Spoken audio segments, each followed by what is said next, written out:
తప్పకుండా మాత, తప్పకుండా బదులిచ్చాను. నేను ఆమెను చూసిన ఆనందోద్రేకంలో నవ్వాను.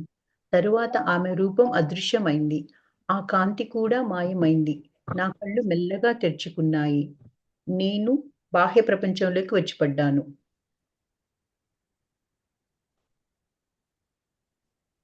ఇదంతా అనసూయ అనుకుంటుందండి. ఆ! కరెక్ట్. సో, తన ఊహింపులో ఉంది కదా ఫస్ట్. హ్మ్. ఇది కాంటెక్స్ట్ ఇలా చెప్దాము. అంటే వాళ్ళు ఎక్కడున్నారు అని. అప్పుడు కంటిన్యూయేషన్ వాళ్ళకి గుర్తుంటుంది. చిన్న జిస్ట్‌గా అసలు అంతకుముందు ఏం జరిగిందని. అనసూయ ఇప్పుడు అయోధ్యకు వెళ్ళాలన్న ఆలోచన బాధాకరంగా లేదు. సోమ మాటలలో ఏదో ఓదార్పు ఉంది. నా శరీరం ఎంత అలసిపోయిందో గుర్తించి ఆమె పడక మీద పడుకొని నిద్రలోకి జారిపోయాను. ఆ రాత్రికి పగలుకు మధ్య సమయం, చీకటి ప్రదేశం, కాంతి లోపలి నుంచి ఉత్పన్నమైంది. బాహ్య అంతర్లోకాల మధ్యలో వాటన్నిటిని మధ్య ఎక్కడో అక్కడ సూర్యకాంతి కంటే భిన్నంగా ఉన్న ఒక గొప్ప కాంతిని చూశాను.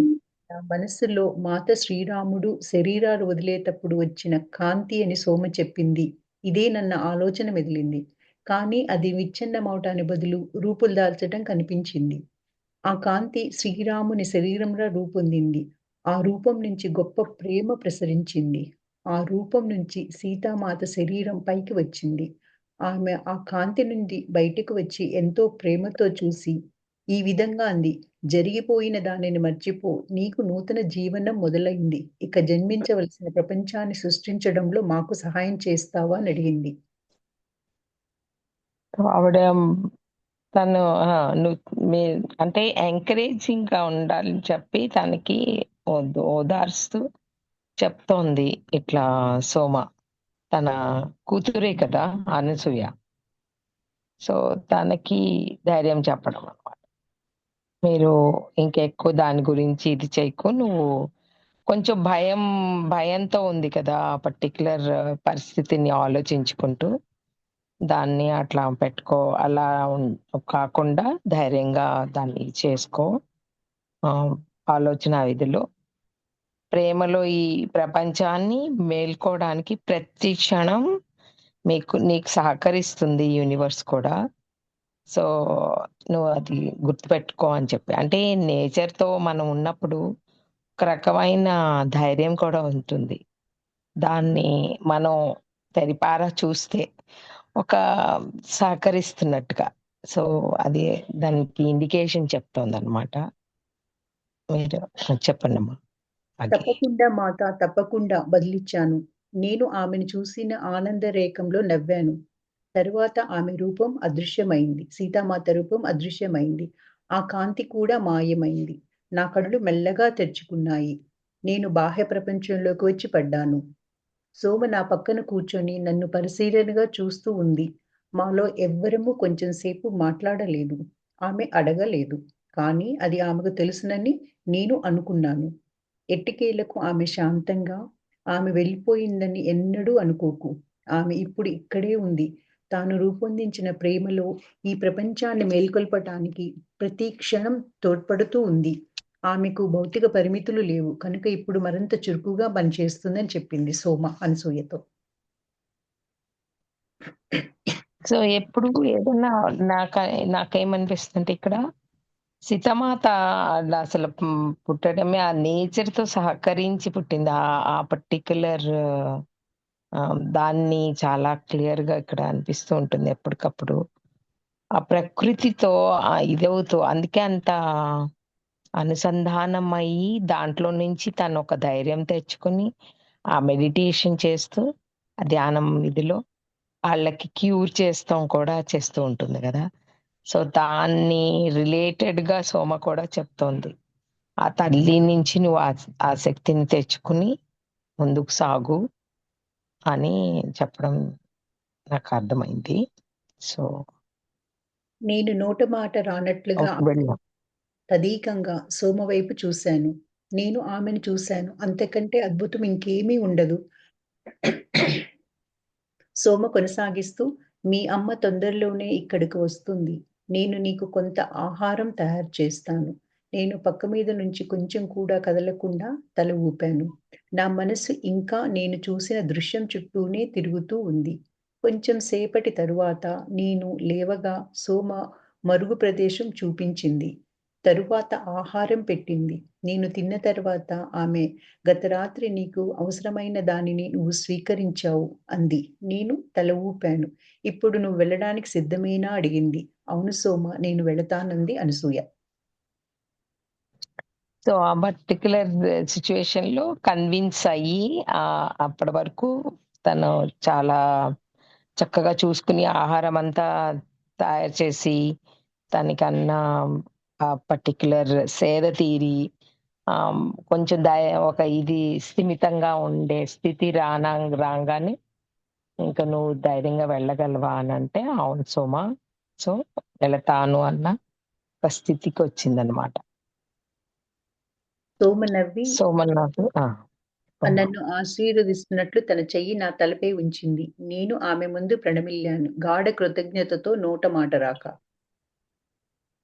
సో, దానికి తను చక్కగా ఆశీర్వదించినట్లుగా తన చెయ్యి సో, నేచురల్లీ చక్కగా ఆశీర్వాదం పొందేసరికి సో, తన ముందు ఈవిడ తల వంచి ప్రణమిల్లింది. కాళ్ళకి దండం పెడుతున్నట్టు. సో, ఆ పర్టిక్యులర్ యాక్ట్ ఎలా ఉంటుందంటే చక్కటి కృతజ్ఞతతో తనకి మాట రాలేదన్నమాట. అలా ఆగిపోయింది. అనేక సో, గంటల ప్రయాణం తరువాత నేను, మా అమ్మ విశ్రాంతి, పలహారాల కోసం ఆగాము. నేను రథం దిగి పక్కనే ఉన్న చెట్టు దగ్గరికి వెళ్లి దాని దగ్గర కూర్చున్నాను. మోకాళ్ళ పైకి లేపి చేతులతో అక్కడి పూలను చుట్టి నా తలలో పెట్టుకున్నాను. ప్రయాణం మొదలైనప్పటి నుంచి నేను, మా అమ్మ అరుదుగా మాట్లాడుకున్నాము. మా అమ్మ వచ్చి నా పక్కన కూర్చొని పండు, నీరు అందించింది. నేను ఆకలిగా లేదన్నాను. సో, ఎక్కువ ప్రకృతితో చాలా అనుసంధానం అవ్వడం చూపిస్తుంది. అందుకే అంత మౌనం ఇద్దరు. మౌనం, ఆహారాలు ఏదన్నా ఒక కార్యక్రమం చేసుకుంటున్నా సో, మోకాళ్ళ పైకి లేపి చేతులతో అక్కడి పూలను చుట్టి నా తలలో పెట్టుకున్నాను. సో, వాటికి చాలా క్లోజ్‌గా ఉన్నట్టుగా అనిపిస్తుంది కదా! అందుకే మనకసలు ఆ రోజుల్లో కూడా ఆహ్, పూలు ఇదేంటి తలలో పెట్టుకోవడం అలవాటవ్వడం. ఆ నేచర్‌కి దగ్గరగా ఉండేటట్టు ఫీల్ అవ్వాలని. సో, ప్రయాణం మొదలైనప్పటి నుంచి చాలా తక్కువ మాట్లాడుకున్నారంట వాళ్ళిద్దరూ. సో, ఆహ్, ఆవిడ అడిగింది, "ఇంకేమన్నా చేస్తావా?" అంటే, "లేదు ఆకలిగా లేదు. ఏమన్నా తింటావా?" అంటే. So, next. నా మనసు ఆలోచనలో పడింది. మేము ఆశ్రమాన్ని వదిలి కొంత దూరం వచ్చేసరికి నాలో ఒక జ్ఞాపకం మెదిలింది. ఒక బాలికగా ఉన్నప్పుడు శ్రీరాముని ముందు నిలబడి ఉన్న జ్ఞాపకం. నేను ఆయన వైపు తదేకంగా చూడడం జ్ఞాపకం చేసుకున్నాను. నేను ఆయన నవ్వును, దయగల కళ్ళను నా వైపు చూస్తున్నప్పుడు వాటిలోని గాఢతను, నిశ్చలతను బాల్యం నుంచి నాతో పాటు వాటిని చూస్తున్నాను. రాత్రిపూట నిస్పృహలో ఉన్నప్పుడు అవి నాకు స్వాంతన చేకూర్చేవి. నేను ఇంకేమైనా జ్ఞాపకం చేసుకోవడానికి ప్రయత్నించాను. కానీ నా వల్ల కాలేదు. నేను గుర్తు చేసుకోగలిగిందల్లా ఆ కళ్ళు, నవ్వు మాత్రమే. సోమని కలిసి ఆమె కథలు విన్న తరువాత ఈ జ్ఞాపకం హఠాత్తుగా చాలా ప్రాధాన్యత సంతరించుకుంది. నేను శ్రీరాముడిని చూశాను. ఆయన నా చిన్న మొహాన్ని తన చేతుల మధ్య ఉంచుకొని నా కళ్ళలోకి తదేకంగా చూశాడు. ఆయన నాతో మాట్లాడాడు. ఒకానొక బంధం ఏర్పడింది. అది శాశ్వత బంధం. నేను నిలిపి ఉంచుకోవడానికి ఈ జ్ఞాపకం ఉంది. నేను అకస్మాత్తుగా తల ఎత్తి మా అమ్మ వైపు తిరిగి, నేను చిన్న పిల్లలా ఉన్నప్పుడు మహారాజు శ్రీరాముడు మన ఇంటికి వచ్చిన ఆ రోజు నీకు జ్ఞాపకం ఉందా? అని అడిగింది అనసూయ తన తల్లితో. సో, అది అంటే అం ఆయన చూపు ఎంత చల్లని చూపంటే, అనురాగంతో ఉన్న చూపు. అది ఎప్పుడు తొందరగా మర్చిపోలేమనమాట. అంత పర్టిక్యులర్‌గా సో, ఇంకా అది మర్చిపోలేక ఆళ్ళ అమ్మ చెప్తుంటే ఆ మాటల్లో ఆ చూపు చాలా జ్ఞాపకం వచ్చేసింది తనకి. వచ్చేసి అలా ఆ దయగల ఆ దయతో ఉన్న నవ్వును, చిరునవ్వు, మందహాసం ఉంటుంది ఎప్పుడు ఆయన ముఖం మీద. సో, అది చూస్తూ అది గుర్తు తెచ్చుకునేసరికి తనకి కూడా అంత సంతోషం కలిగింది. సో, నిశ్చలంగా బాల్యం నుంచి నాతో పాటు వాటిని చూస్తున్నాను. అంటే అప్పటినుంచి అంత గుర్తుండాలంటే అంత లాంగ్‌గా ఎంత డెప్త్ ఉంటుందో, దాంట్లో ఒక డెప్త్ ఉన్న చూపనమాట అది. రాత్రిపూట నిస్పృహలో ఉన్నప్పుడు అంటే ఏదైనా హ్మ్, బాధలోనో ఆహ్, ఏదో జరగలేదనుకో, ఆ నిస్పృహలో ఉన్నప్పుడు, జరగలేదే అన్న ఇదిలో ఉన్నప్పుడు చాలా తనకి ధైర్యాన్నిచ్చేయన్నమాట. స్వాంతన. అంటే స సాటిస్ఫాక్షను, శాంతము అలా అన్నమాట. ఇచ్చేయి. నేను ఇంకేమైనా జ్ఞాపకం చేసుకోవడానికి చాలా ప్రయత్నిస్తే అది ఆవిడకి ఇంకా గుర్తేమీ రాలేదు. ఆ కళ్ళొక్కటే అలా కనిపిస్తూ, ఆ నవ్వు అదొక్కటే గుర్తొస్తోంది. సో, ఇందులో మెయిన్‌గా కథలు వింటున్నప్పుడైతే ఆయన మరీ జ్ఞాపకం వచ్చిందనమాట. నేను చూసాను ఆయన నా తన చిన్న మొఖాన్ని అట్లా తదేకంగా చూడటం గానీ, అదొక ఒక టైప్ ఒక ఒకళ్ళని మనం మర్చిపోలేము. అట్లా ఉంటుందనమాట. అలాంటి ఒక ఆమెది. ఆ జ్ఞాపకం ఉంది. అకస్మాత్తుగా నేను తలెత్తి అమ్మ వైపు చూసి, నేను చిన్న పిల్ల ఉన్నప్పుడు ఆయనొచ్చారు కదా! నీకు జ్ఞాపకం ఉందా అని అడిగితే, ఆ రోజు అవును ఎలా మర్చిపోగలను అని నవ్వింది. ఆ! నెక్స్ట్. ఆయన నా గురించి కొన్ని మాటలు మాట్లాడారు కదా! ఆమె అవును అంది. నాకు ఆయన నవ్వు, ఆయన ముఖం, మెరిసే కళ్ళు గుర్తున్నాయి. కానీ ఆయన మాటలు జ్ఞాపకం లేదు. ఆయన ఏమన్నారమ్మా? అమాయకంగా అడిగింది అనసూయ.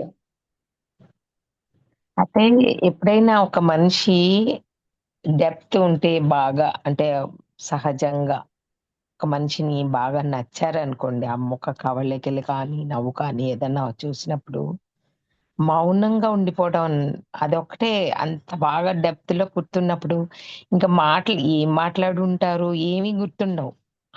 అట్లాగే తనతో కూడా జరిగిందనమాట. ఆ పరిస్థితి చెప్తోంది దాన్ని అట్లా. ఎక్స్‌ప్లెయిన్ ఆమె ఎటో చూసింది. చెప్పండి. మళ్ళీ అడిగాను. అయినా ఆమె బదులు చెప్పలేదు. అమ్మా! నువ్వెందుకు మౌనంగా ఉన్నావు? అని అడిగింది అనసూయ. ఆమె నా వైపు తిరిగి అనసూయ, నువ్వు ఈ ప్రశ్నను మీ తండ్రిగారిని అడగటం మంచిది అంది. కానీ ఎందుకు? ఆమె జవాబు ఇవ్వలేదు. మహారాజు నా గురించి ఏం చెప్పాడో తెలుసుకునే హక్కు నాకు లేదా అన్నాను. ఆమె వైపు ఆరాగా చూస్తూ. ఆమె మౌనాన్ని అర్థం చేసుకోలేకపోయాను. సో, ఇక్కడ ఫీలవ్వడం అది నాకు అంత ఇక్కడ మీరు ఎక్స్‌ప్లెయిన్ చేయరా? నాకు గుర్తు రావట్లేదు. ఏ ఇది మహారాజు నా గురించి ఏం చెప్పారో అని అడుగుతూ ఉంటుంది గదా! హక్కు అది నాకు అంటే లేదా అని. మనకి తెలీదండి. అది ఏం చెప్పారో తెలీదు. అది వాళ్ళ అనసూయ వాళ్ళ మాతకే తెలుస్తది. వాళ్ళ అమ్మకే తెలుస్తుంది. ఏమన్నారో తెలీదు. ఓహ్! ఆమె ఇప్పుడు ఓకే. Explain okay. చేయబోతుంది. ఓకే. అలా ఆ మౌనాన్ని అర్థం అది ఎందుకలా మౌనంగా ఉందో అని కూడా అర్థం కాలేదు తనకి. అందుకని జస్ట్ కంటిన్యూ. చాలా సేపటి తర్వాత ఆమె నెమ్మదిగా బదులిచ్చింది. "నువ్వు అర్థం చేసుకోగలవు. నేను నీకు అంతా చెబుతాను." ఆమె తన ముఖం దూరంగా పెట్టి, ఆ రోజు జ్ఞాపకం చేసుకున్నట్లుగా కళ్ళు మూసుకొని మాట్లాడింది.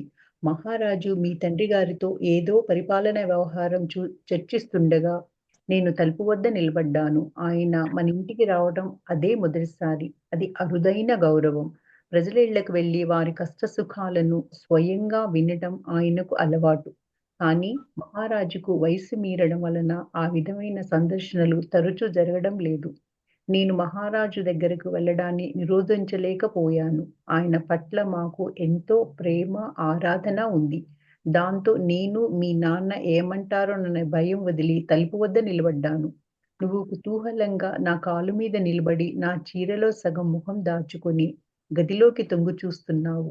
హఠాత్తుగా మన మహారాజు నిన్ను చూసి మనని ముందుకు రమ్మని ఆప్యాయంగా పిలిచారు. సో, చాలా సేపటి వరకు ఆవిడ తర్వాత గాని బదులివ్వలేదు. నువ్వే దాన్ని అర్థం చేసుకోగలవు అని నేను అనుకుంటున్నాను అని చెప్తుందనమాట.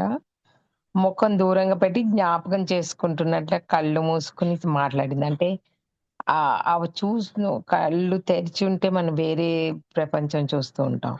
అదే మూసేసుకొని ధ్యానంలో ఉన్నట్టుగా కూర్చుని గుర్తు తెచ్చుకోవడానికి చాలా ఈజీ అవుతుంది. అందుకనే కళ్ళు మూసుకొని జ్ఞాపకం తెచ్చుకున్నట్ల కళ్ళు మూసుకుందనమాట.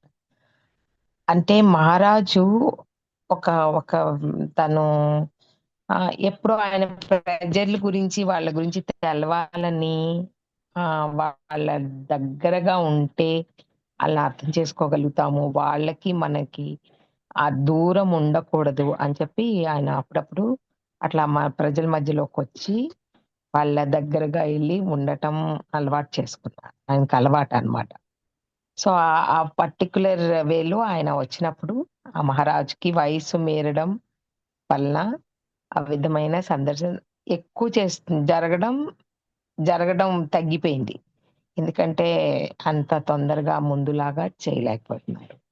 మహారాజు దగ్గర వెళ్ళడానికి నిరోధించుకోలేకపోయాను. సో, ఆయనకి దగ్గరగా ఉంటే ఆ పర్టిక్యులర్ ఔరాతో తనకి ఇదైనప్పుడు తనకి ఇంకొంచెం స్వాంతన కలుగుతుంది అని చెప్పి. ఆయన పట్ల మాకు ప్రేమ, ఆరాధన ఉంది.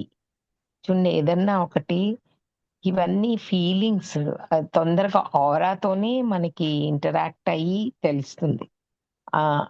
ఆయన వ్యక్తిగా ఎంత ప్రేమతో ని నిల్ నిలువెల్ల ప్రేమతో ఉన్నారు అన్న ఫీలింగ్ వస్తుందనమాట. నేను మీ నాన్న ఏమంటారోనన్న భయం వదిలి తలుపు వద్ద నిలబడ్డా. సో, ఆయన ఎందుకంటే గబుక్కుని ముందుకెళ్ళడానికి బెంగగా ఉంటుంది గదా! వ్యక్తి ముందుకి అని చెప్పి ఆలోచిస్తూ నిలబడుతుంటే, ఆ భయం ఏమంటారన్న భయంతో ఉండిపోయింది. నువ్వు కుతూహలంగా నా కాలు మీద నిలబడి, చక్కగా అట్లా నుంచుని చిన్న పిల్లలు ఎలా ఉంటారో వాళ్ళ కాళ్ళు దగ్గరగా నుంచుని, దాని మీద నుంచుని ఆటలాడుతూ, చిన్న పిల్లతత్వంతో ఆ చీరలో సగం మొఖం దాచుకుని, అలా తొంగి చూస్తున్నాం. ఆ పర్టిక్యులర్ సన్నివేశాన్ని అలా చెప్తున్నది. హఠాత్తుగా మన మహారాజు నిన్ను చూసి మనని ముందుకు రమ్మని ఆప్యాయంగా పిలిచారు. సో, ఆయన దగ్గర తీసుకొని పిలిచారనమాట. ఆయన పిలిస్తే ఈవిడికి ధైర్యం వస్తుంది గదా! అని. ఆ ఉద్దేశంతో అనమాట. చెప్తున్నాను. చెప్పమ్మా. నేను ఆయన దగ్గరకు వెళ్తున్నానన్న ఆలోచనతో నా హృదయం ఉప్పొంగింది. మీ నాన్న మనల్ని పరిచయం చేశారు. ఆయన నీ గురించి ఆరా తీయగా, మీ నాన్న నువ్వు పిల్లలందరిలోకి చిన్నదానివని, ఒకే ఒక్క ఆడపిల్లవని చెప్పారు. ఆయన నిన్ను దగ్గరకు రమ్మన్నారు. నువ్వు సిగ్గుపడుతూ, మెల్లగా అడుగులేస్తూ ఆయన ముందుకు వెళ్ళావు. మీ నాన్న మన మందిరం మీదుగా వెళ్ళినప్పుడల్లా నువ్వు మాత అని పిలిచేదానివి. ఒకసారి మా చేతుల్లో తప్పించుకొని మందిరం వైపు పరిగెత్తావని, నేను మాతను చూడాలని చెప్పావని, ఆయన పట్టుకుని ఆపితే ఏడ్చావని చెప్పారు.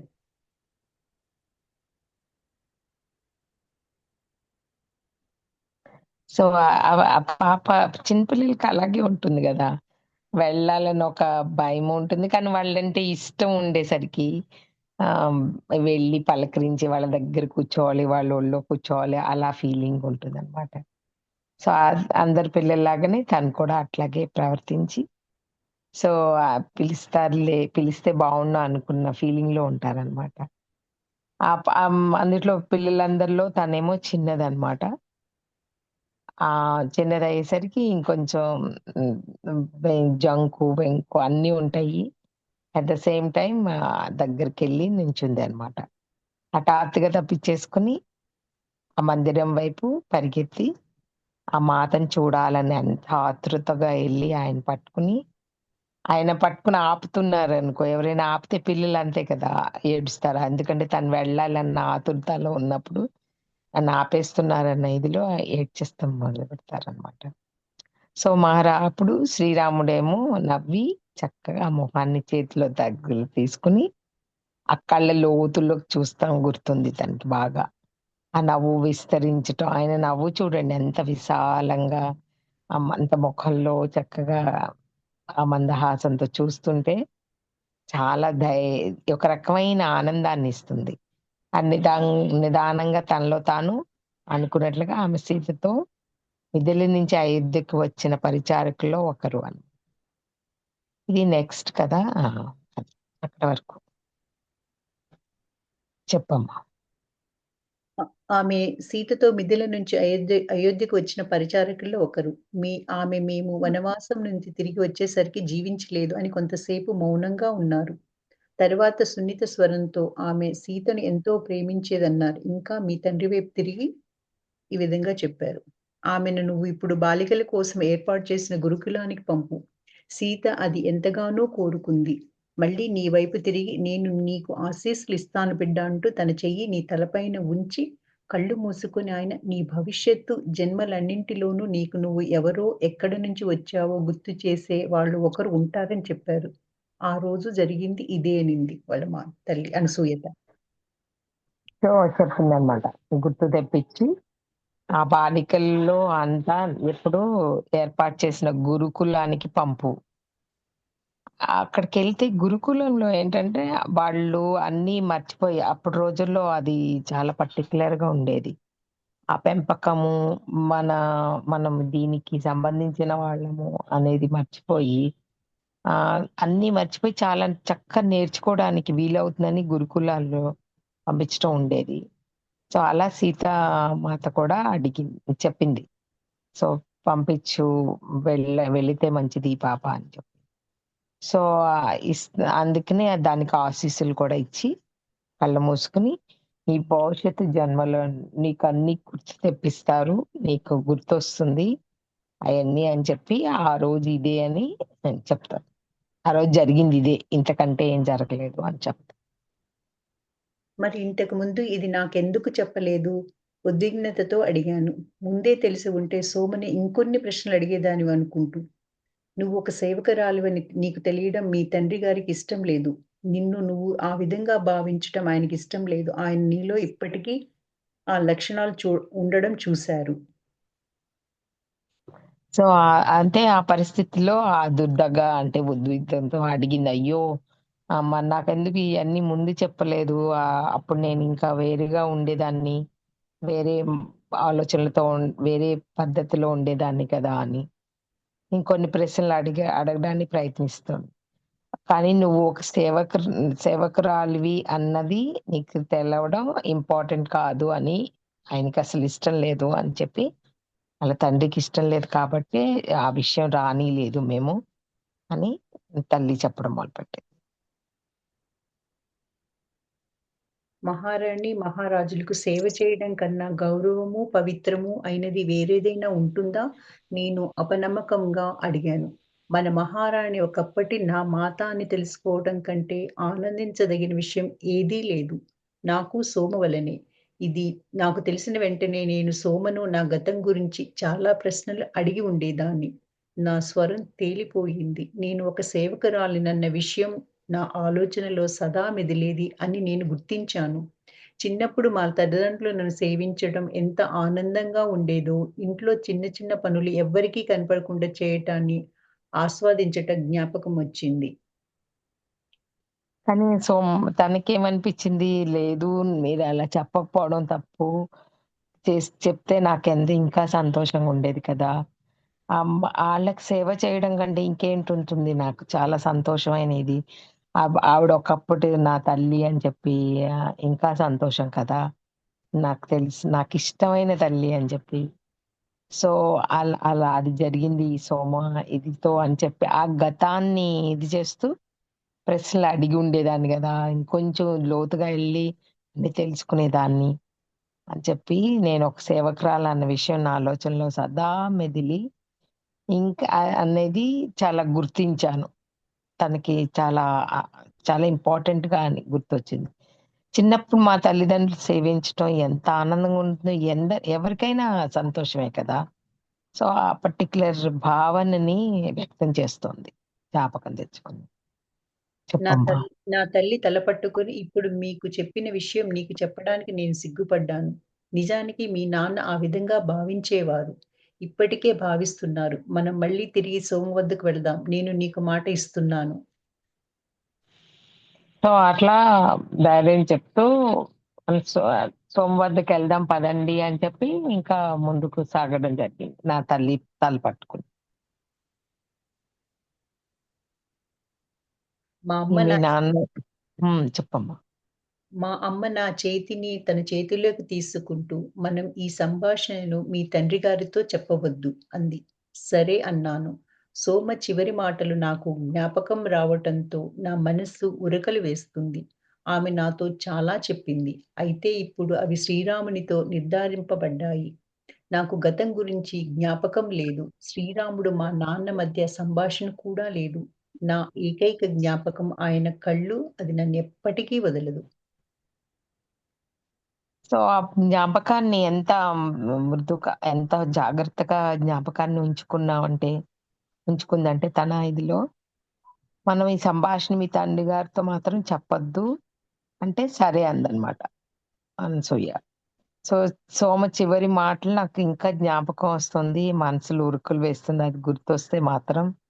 ఎందుకంటే అది ఆయనతో సంబంధించింది కదా! శ్రీరాముని ఆయన రాకతో సంబంధించిన విషయం కాబట్టి. సో, అదర్‌వైజ్ జ్ఞాపకం ఏమీ లేదు. అసలు వేరే గతం అంతా. ఈ ఒక్కటే గుర్తుంది. శ్రీరాముడికి మా నాన్న సంభాషణ కూడా ఆ మధ్య సంభాషణ కూడా లేదు. అయినా సరే నాకు ఆ పర్టిక్యులర్ జ్ఞాపకం అంతవరకు గుర్తుంది. ఆ కళ్ళతో. చెప్పమ్మా.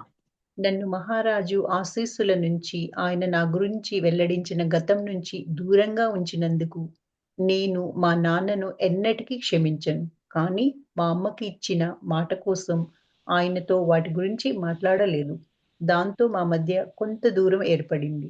నేను పెళ్ళికి ఒప్పుకోవడం వల్ల ఆయన ఆనందంగా ఉండి ఆయన సన్నిధిలో నా మౌనాన్ని గమనించలేదు. నా మనసు ఎక్కడో ఉంది. సోమ చెప్పిన కథలు మళ్ళీ, మళ్ళీ గుర్తు చేసుకుంటూ, ఒక అక్షరం కూడా మర్చిపోకుండా ఉండాలని ఆశిస్తూ, నేను భౌతికంగా నా ఇంటి పనులు కొనసాగిస్తున్నాను. కానీ నా మనసు ఇక్కడ లేదు. ఒకరోజు మా తండ్రి నేను త్వరలోనే నా కాబోయే భర్తను కలుసుకుంటానని చెప్పాడు. నేనేమీ ఆలోచించకుండా సరే అన్నాను. సో, ఇదంతా సంభాషణ వరకు తనకి అసలేం గుర్తులేదు కానీ, ఇదొక్కటే గుర్తుంది అని అన్న విషయం బాగా చాలా సార్లు తను వెల్లడిస్తోంది. నన్ను మహారాజు ఆశీస్సుల గురించి కానీ, నా గురించిన వెల్లడించిన గతం చెప్పొద్దు అన్న మాట తీసుకున్నారు కాబట్టి ఆళ్ళ నాన్న చెప్తేతో ఆ విషయం అలా చేయించటం తనకి ఎప్పటికి నేను అలా దూరంగా ఉంచటం తనని నేను క్షమించలేను అనుకుంది. కానీ ఆళ్ళ అమ్మకి ఇచ్చిన మాట గురించి ఆయనతో అనడం మానేసింది. దాంతో ఇంకొంచెం దూరం ఎందుకంటే కొన్ని బాటలో దా వదిలేస్తామనుకో, ఆ మనిషితో ఇంకొంచెం దూరం ఎక్కువైపోతుంది. అసలే ఒక రకమైన భయం ఉండిపోయింది. ఒక రకమైన ముభావంగా ఉండటం అలవాటయింది. మళ్ళీ ఈ విషయంలోనేమో తను పెళ్ళికి ఒప్పుకోవడం ఇష్టం లేక వల్ల ఆయన కూడా ఆనందంగా ఉండొచ్చు. ఏమి మాట్లాడకపోయేసరికి. మౌనాన్ని గమనించలేదు. నేను మౌనంగా ఉన్నాను అన్నది కూడా ఎవరు గమనించలేకపోయారు. నా మనసు ఎక్కడో ఉంది. తన మనసు ఎక్కడో ఉంది అసలు యాక్చువల్లీ. ఆ పర్టిక్యులర్ పరిస్థితిలో. ఆ చెప్పిన కథలు గుర్తు చేసుకుంటూ ఒక్కొక్క అక్షరం మర్చిపోకుండా భౌతికంగా తన ఇంటి పనులన్నీ చేసుకుంటూ ఉంది. కానీ మనసు మాత్రం అక్కడ లేదు. ఒకరోజు కూడా ఆ రోజు మాత్రం ఒక రోజున ఆళ్ళ తండ్రి తన కాబోయే భర్తను కలుసుకోబోతున్నానని చెప్పారు. నేనేం ఆలోచించకుండా అంటే ఆల్రెడీ తను ఎక్కడో లాస్ట్. ఆ విషయంలోనే ఆ పరిస్థితుల్లోనే సరే అని చెప్పేసి అంది. ఓకే అమ్మా. కొన్ని రోజుల తర్వాత నా పనులు పూర్తయిన తర్వాత ఒక సేవకురాలు వెంట రాగా నది ఒడ్డున నాకు ఇష్టమైన ప్రదేశానికి వెళ్ళాను. అక్కడ పారే నీటిని చూస్తూ సోమ చెప్పిన కథల గురించి ఆలోచిస్తూ కూర్చున్నాను. హఠాత్తుగా నాకు ఇక్కడ ఇంకెవరో ఉన్నట్లు అనిపించింది. తల తిప్పితే ఒక యువకుడు నాకు దగ్గరలో నన్ను చూస్తూ నిలబడి ఉన్నాడు. నేను అతని వైపు చూశానని గ్రహించి తనను తాను పరిచయం చేసుకున్నాడు. సో, ఇదంతా అయిన కొన్ని రోజులకి ఆ పనులు పూర్తయి ఆ ఎవరో ఒక హెల్ప్ చేసే అంటే సేవ చేసే ఆవిడ తనతో వస్తే ఆ ప్రదేశానికి తనకిష్టమైన ఆ నది ఒడ్డున ఆ ప్రదేశానికెళ్ళి అలా చూస్తుంది ఆ నీళ్ళని, పారే నీటిని. చూస్తూ ఉండగానే ఆయన చెప్పిన కథలు గురించి ఆలోచిస్తూ కూర్చోంది. అప్పుడు ఒక మంచి ఆలోచనలో బాగా డీప్‌గా ఉన్నప్పుడు సడెన్‌గా ఎవరైనా వస్తే హ్మ్. ఎవ్ ఎ ఎవరో అనుకుంటాం. మనకు పట్టించుకోం. ఎవరో ఒక మనిషి అలా తిరుగుతున్నట్టుగా అనిపిస్తుంది అంతేగాని, దానికి ధ్యాస ఇవ్వమన్నమాట. తీరా గబుక్కున చూస్తే ఎవరా ఏంటి ఏంటిది నీడ ఏంటో కనిపిస్తోందని చూస్తే యువకుడన్నమాట. అతను తనని తాను పరిచయం చేసుకుంటున్నారు. నేను అజిత్ అజిత్. మొహమాటంగా అన్నాడు. మీరు అనసూయ అనుకుంటాను. నేను మిమ్మల్ని పిలవడానికి మీ ఇంటికి వెళ్ళాను. అయితే మీరిక్కడ నా దగ్గర ఉన్నారని చెప్పారు. నేను తల ఊపాను. మొహం తిప్పుకుంటూ. నా హృదయం దడదడలాడింది. ఇంతకు ముందెన్నడూ ఇలా జరగలేదు. నాకు బంధువు కాని యువకుని ముందు ఒంటరిగా లేను. ఈయననే నేను పెళ్లి చేసుకోబోతున్న వ్యక్తియా అని అనుకుంది అనసూయ. సో, అట్లా అన్నమాట. మన వ్యక్తి ఇంకా దగ్గరకొచ్చి చూస్తే పిలవడానికి మిమ్మల్ని ఓహ్! మీరు అనసూయ. నేను అజిత్ అని చెప్పి పరిచయం చేసుకొని పేర్లు చెప్పి, అలా మీ ఇంటికెళ్తేనేమో మీరిక్కడున్నారని చెప్తే నేనిక్కడికొచ్చాను. ఆహ్, ఆ మాట వినంగానే తనకి నేచురల్లీ కంగారేస్తూ ఉంటుంది గదా! ఎందుకంటే తనకి పెళ్ళితో సంబంధం, అదే పెళ్లి అనేసరికి కొంచెం భయము. అంతకుముందే వద్దు, ఏదో ఒక పర్టిక్యులర్ జ్ఞాపకాలు గుర్తొచ్చి ఉండయి. ఆ ఎఫెక్ట్ ఉంటుంది గదా! అది ఇలా ఎప్పుడు జరగలేదు. ఆ దడదడలాడటం. బంధువు కానీ, యువకుని ముందు ఒంటరిగా లేను. ఈయనే నేను పెళ్లి చేసుకునే వ్యక్తి అని అనిపిచ్చిందనమాట తన మనసుకి. నేను కూర్చోవచ్చా అని అతను అడగగా నేను సరే అన్నాను. ఇంకా తల అతని వైపు తిప్పకుండానే, మీరు నాకు ప్రియమైన చోటు కనుక్కున్నాను. నేను నదితో ఉండడానికి ఇక్కడే వస్తానన్నాడు. నేనేమీ మాట్లాడలేదు. అతను సంభాషణ కొనసాగించాడు. నేను అతని కంఠంలో వణుకు గమనించి అయ్యో అనుకున్నాను. కానీ నా గొంతు మూగబోయి ఏమీ అనలేదు. కొంతసేపు మాట్లాడి అతను ఊరుకున్నాడు. నేను ధైర్యం కూడగట్టుకొని అతని వైపు చూశాను. అతను నది వైపు చూస్తున్నాడు. దాంతో అతని తెలియకుండా అతనినే గమనించగలిగాను. చూడచక్కని యువకుడు. అసాధారణత ఏమీ లేదు. మంచి ముఖ కవళికలు. ముఖంలో ప్రశాంతమైన వ్యక్తీకరణ కూడా నన్ను ఆకట్టుకుంది. మధ్యాహ్నం ఎండ తీవ్రంగా ఉన్న మమ్మల్ని చెట్ల నీడ రక్షించింది. అతను నది ఒడ్డున బాధపడుతున్న జంతువు వైపు తదేకంగా చూస్తుండటం అకస్మాత్తుగా గమనించాను. సో, అది తనలో ఆహ్, సరే తను అడిగి పర్మిషన్ తీసుకొని, అంటే ఇంట్లో పర్మిషన్ తీసుకున్నట్టుగా తీసుకుంటాం. ఎందుకో అంతటి సౌమ్యంగా ఉంటాలు అలా ఉండేవి ఆ రోజుల్లో. ఏదన్నా పర్టిక్యులర్ అడిగి మరీ కూర్చొని ఓకే. పర్మిషన్ తీసుకున్నట్టుగా. తను సరే అంది.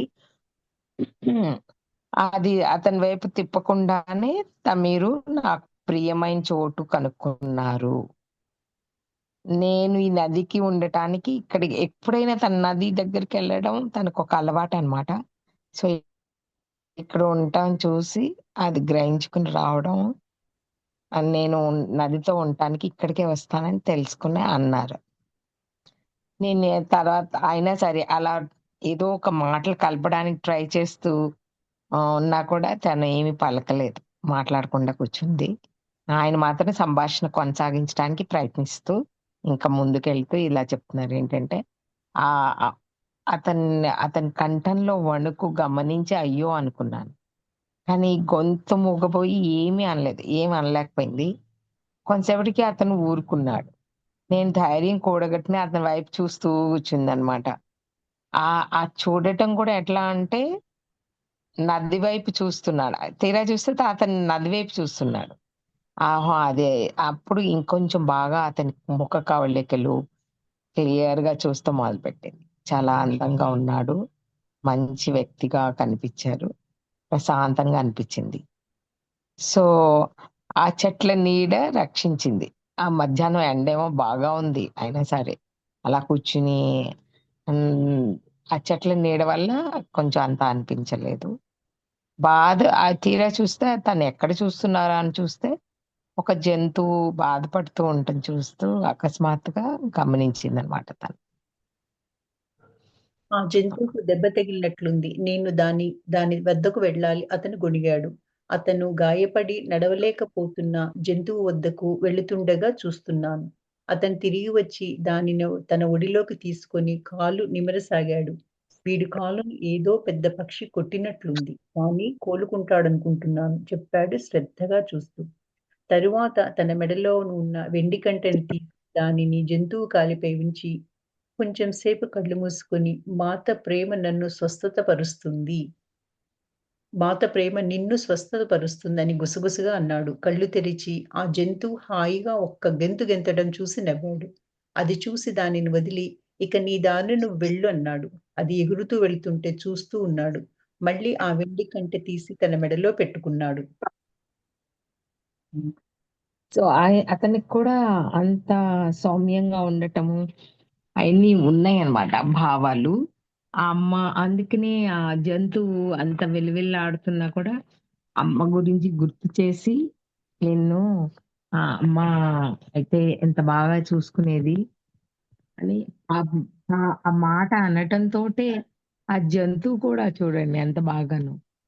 అంటే ఆ మాత ప్రేమ గుర్తొచ్చేసినట్టుగా ఆ చాలా చక్కగా స్వస్థపరుస్తుంది మిమ్మల్ని అని గుసగుసగా అంటే అట్లా అంటే తొందరగా మేల్కుంటుంది అన్నట్టుగా.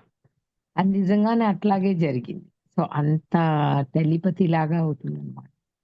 చూడండి ఆ అమ్మ యొక్క ఈ ఆరా అంత అంత దూరం వరకు విశాలంగా వెళ్తుంది.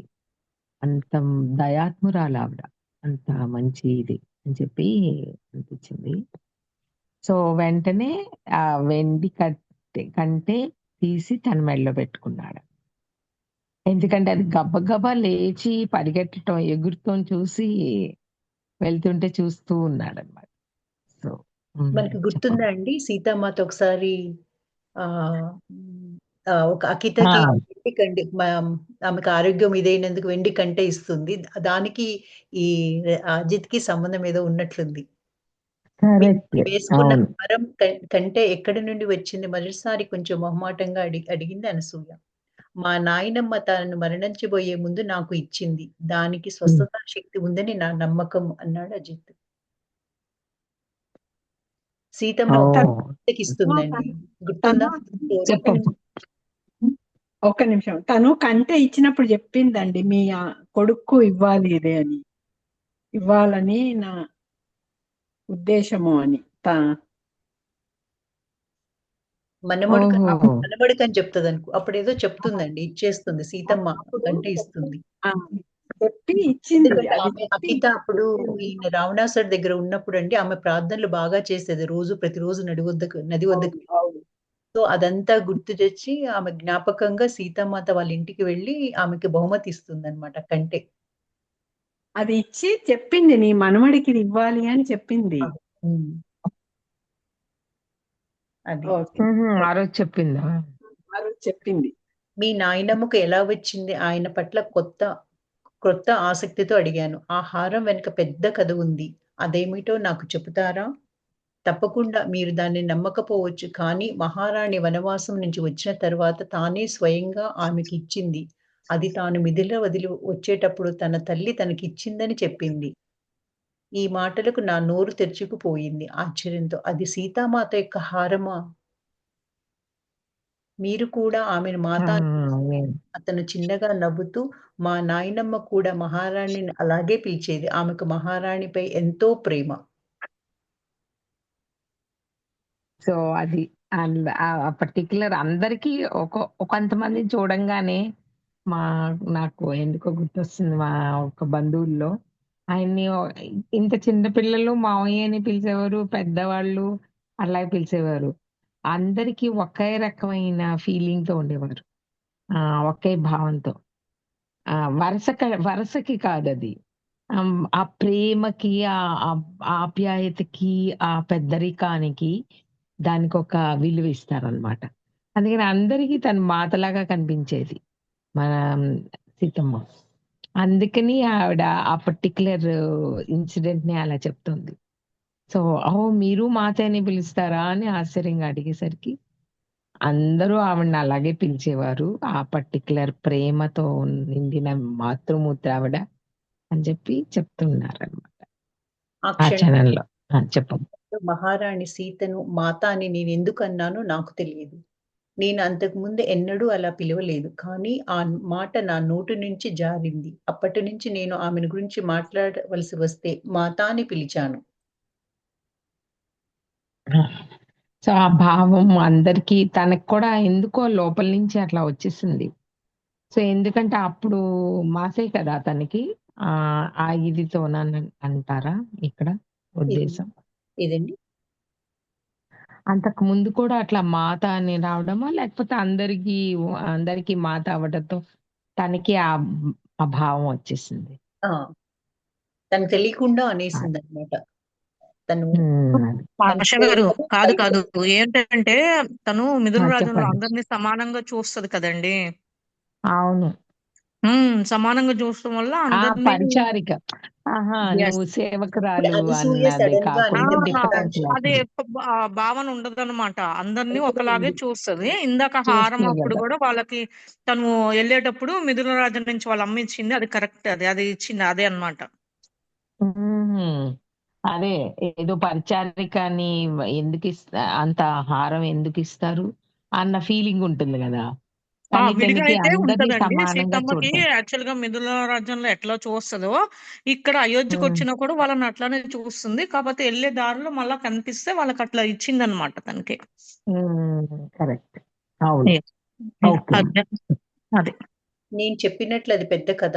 రాజా రాముడు, రాకుమారి సీత తమ వివాహం తర్వాత అయోధ్యకు వచ్చేటప్పుడు మొత్తం నగరమంతా వారిని చూడడానికి బారులు తీరింది.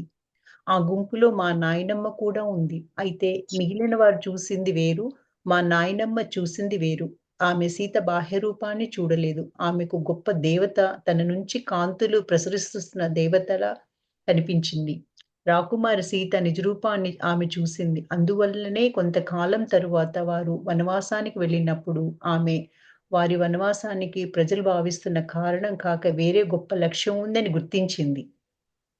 రాజారాముడు, రాకుమారి సీత తన కార్యానికి ఆ వనవాసం అవసరమని భావించకపోతే, వనవాసం జరిగి ఉండేది కాదు అని ఆమె నాతో తరచూ చెప్పేది. వారు ఎదు వారు ఎదుర్కొనే అపాయాలు కూడా ఆమె గుర్తించింది. అందుకే ఆమె ఉదయాన్నే నది వద్దకు వెళ్లి, వారి విజయం కోసం, ముఖ్యంగా రాకుమారి రక్షణ, క్షేమాల కోసం జపం, ప్రార్థనలు చేసేది.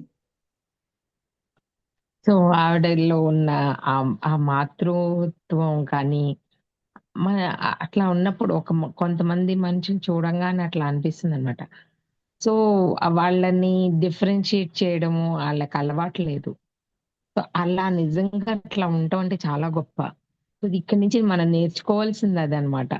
అంటే మనం అందరితో అలా ఉండాలి, మనం కూడా అలా ప్రవర్తించాలి అని దీని నుంచి మనకొక భావం వస్తుంది. సో, అది ఆవిడ డిఫరెన్స్ లేకుండా ఉండటం అంటే చాలా గొప్ప. పని అంటే వాళ్ళని అందరినీ కూడా మనం ఒకేలాగా చూడాలి సమానంగా అని చూడాలి. ఇది అండి. ఎస్. అవును. ఆ లక్ష్యం ఉన్నప్పుడు ఏమవుతుందంటే, లక్షణం ఉన్నప్పుడు మనిషి టోటల్‌గా ఒక దేవతలా కనిపిస్తారు. మామూలు మనుషుల్లా కనిపించరు ఎవరికీ. సో, అట్లా ఈవిడ కూడా అలా దేవతలాగా కనిపించిందంట అని చెప్తాం. చాలా బావుంది. అద్భుతం. సో, అది అట్లా ఆవిడ జరిగి ఉండేది. చెప్పమ్మా. అది కూడాను వాళ్ళు తప్పు సీత చేసినా అనుకోవడం కానీ కూడా మనకి వాళ్ళు తప్పు చేసినా కానీ మనం మంచిగా చూసాం అనుకోండి అదే భావన మనకు కూడా కలుగుతుంది. అప్పుడన్నా వాళ్ళు అవును. చేంజ్ కొంచెం ఓకే. కొంచెం జాలి, జయ అంటారు కదండీ! అట్లా ఉన్నప్పుడు వాళ్ళు కూడా అవును. ఓకే. అలాంటిది కూడా మనకు కలిగి ఓకే. మనల్ని ఇట్లా చూసారుగా మనం కూడా చేంజ్ అవ్వచ్చు అనే ఆపర్చునిటీ కూడా ఉంటది దాంట్లో. అవకాశం. అవకాశం ఉంటుంది. యెస్. హ్మ్. అవునండి. అవునండి. యాహ్! అంతేకాక అఖిత కూడా అదే ధ్యానంలో ఉంటుంది కాబట్టి సీతమ్మ వారు వాళ్ళెందుకు వనవాసానికి వెళ్తున్నారు, ఏదో వాళ్ళ లక్ష్యంతో వెళ్తున్నారని ఆమె గ్రహించగలిగింది. వీళ్ళు కరెక్ట్. వనవాసం అవును. ఎందుకు వెళ్తున్నారనేది ఆమె కొంచెం ధ్యాన శక్తితో వీళ్ళెందుకు ఏదో ఒక కారణం ఉండబట్టే వీళ్ళు వెళ్తున్నారు వనవాసానికి లేకుంటే ఎందుకు వెళ్తారు అనేది గూడా ఆమె గుర్తించగలిగింది. అవును. అందుకే ఆమె పొద్దున్నే నది వద్దకు వెళ్లి వాళ్ళకి మంచిగా జరగాలి, రాకుమారి రక్షణ క్షేమం కోసం ప్రతిరోజు అకిత ఆహ్, ప్రార్థనలు చేసేది నది ఒడ్డున. సరియు నది ఒడ్డున హ్మ్. కోసము ప్రార్థనలు చేసేది అని నాకర్థమైందండి. ఆ! ఇది ఆమె మీ నాయనమ్మ మధ్యలో కల్పించుకుంటూ ఆశ్చర్యంగా అడిగాను. ఇప్పుడు సోమ చెప్పిన కథను ఈ మాటలతో క్రోడీకరించుకున్నాను. ఇప్పుడు సోమ చెప్పిన కథను క్రోడీకరించుకున్నాను. అతను తల ఊపి ఆమె మీకు తెలుసా అన్నాడు ఆశ్చర్యంగా. నేను కూడా ఆశ్చర్యం తల ఊపి దయచేసి కొనసాగించండి అని అడిగాను.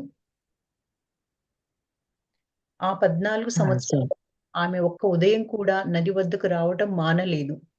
వానరాన్ని వాన రాని, వరద రాని, అనారోగ్యం రాని, ఏ ఇబ్బంది ఎదురైనా ఆమె నది వద్దకు వెళ్లి ప్రార్థించటం మానలేదు. ఆమె ఆ విధంగా చేయటానికి పురికొల్పేది ఏమిటో అని నేను తరచూ ఆశ్చర్యపోయేవాడిని. ఆమె కొంచెం పేద స్త్రీ. ప్రపంచ జ్ఞానం కూడా ఎక్కువ లేదు. అయినా నిర్మల ఆత్మ, మూర్తీభవించిన మంచితనం, అవసరంలో ఉన్నవాణ్ణి ఎన్నడూ కాదనేది కాదు. తన అవసరాలను కూడా ప్రక్కన పెట్టి ఎదుటివారికి సాయపడేది. ఆమె నాకు ఆ విధంగా జ్ఞాపకం ఉంది. ఆమె వివాహమైన కొద్ది కాలానికే భర్త మరణించాడు. తన ఏకైక కుమారుడు మా నాన్నను ఒంటరిగానే పెంచింది. ఆమెకు కష్టాలుండేవి. కానీ ప్రతిరోజు సూర్యోదయానికి ముందే నది ఒడ్డుకు వెళ్లి పూజ చేసి, తరువాత పనులు మొదలుపెట్టేది. కొంతకాలానికి మరికొంతమంది స్త్రీలు కలిశారు. చివరికి ఎంతో మంది అయోధ్యలోని స్త్రీలందరూ చేరారు. తన నాయనమ్మ గురించి ఈ మాటలు చెప్పి అతను మౌనంగా ఉండిపోయాడు. నేనిప్పుడు అతన్ని సూటిగా చూస్తూ అతని మొహాన్ని అలుముకున్న ఉద్వేగ మేఘాలు గమనించాను. నా హృదయం అతని వైపు పరుగు తీసింది.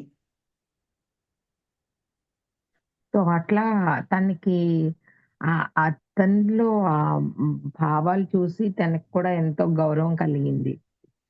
చూసి. ఎందుకంటే అతను నాయనమ్మ గురించి అంత బాగా చెప్తూ ఉంటే, ఆవిడలో ఉన్న ఒక సంస్కారము గాని, ఒక పద్ధతి ఎప్పుడు ఒక కార్యాన్ని చెయ్యాలి అంటే 14 సంవత్సరాల్లో ఒక్క రోజు కూడా తను నది వద్దకు రావడం మానలేదంట. ఎంత ఎంత బాగా గుర్తుండేటట్టు చెప్పడం. చాలా చాలా కష్టం అట్లా విషయం జరగడం అంటే.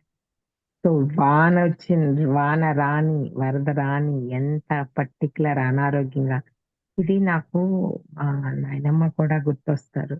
ఆవిడ సాయి భజనలకి అలాగే ఎళ్ళేవారు. ఆ రోడ్డంతా తడి, వర్షం పడింది ఈరోజు. ఎలా నడిచెళ్తాము? ఆ మూలకెళ్ళి తన ఇంటి నుంచి ఇంకొక ఇంటికెళ్ళాలంటే మధ్యలో రోడ్డంతా అలా బురద బురదగా ఉండేది. అయినా ఎళ్ళిపోయేది. ఆ చిన్న లైట్ ఏదో తీసుకోవడం అట్లా. ఒక్కొక్కసారి మేము సెలవులకి వెళ్తే అక్కడ ఆవిడతో పాటు నడిచెళ్ళటం మాకు గుర్తొస్తుందనమాట. సో, కొన్ని కార్యక్రమాలు ఆ రోజుల్లో మనుషులు అంత అంతగా అంటే చాలా పర్టిక్యులర్‌గా, ఆర్డర్లీగా చేసేవారు. ఆ పర్టిక్యులర్ పనులన్నీ. అట్లాగే ఈవిడ కూడా 14 సంవత్సరాలు అలా చేసింది అని అది గుర్తెచ్చుకొని ఎంతో చెప్తున్నారు. ఆహ్, అంటే అది గొంతులో అదొచ్చి అతను చెప్తున్నాడు వాళ్ళ నాయనమ్మ గురించి. అలా అన్నీ క్లియర్‌గా ఆవిడకి చాలా సంతోషమేసింది అదంతా వింటుంటే. సోమ్ సోమ ఎవరు అనసూయకి. సో, అది గుర్తు తెచ్చుకొని ఇదిలో స్త్రీలందరూ చేరేవారంట అక్కడికి. ఆ కార్యక్రమం గురించి చెప్తున్నారు. ఇప్పుడు అప్పుడు అంత ఇదిగా చెప్తుంటే అప్పుడు చూసిందనమాట. అతన్ని సూటిగా చూస్తూ అలుముకుంటున్న ఉద్వేగ మేఘాలు. ఆ ఆతృతగా చెప్తున్న విషయం చూసి తను గుర్తించింది. నా హృదయం అలా సంతోషమేసి తన హృదయం అతని వైపు పరుగులు తీయడం మొదలుపెట్టింది. ఆ!